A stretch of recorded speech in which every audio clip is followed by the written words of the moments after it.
Alғыспен келе жатқан борда ғой бұл, білгенге мұнда да көп мәнді сыр бар.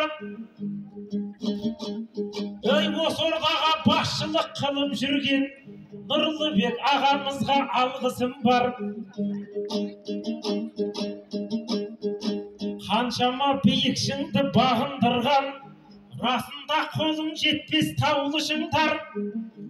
Бұл жерде білім алсаң арман жоқ қой, бақытты студенттер бармысыңдар?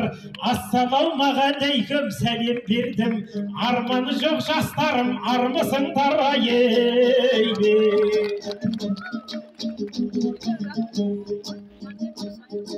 Амандасып алған соң ардақты елмен, енді байланы сайын жан-жақ елмен. Шу деген ат жолы мекен ғой бұл, намысын қай кезде де қорғап келген. Қанша мықты білікті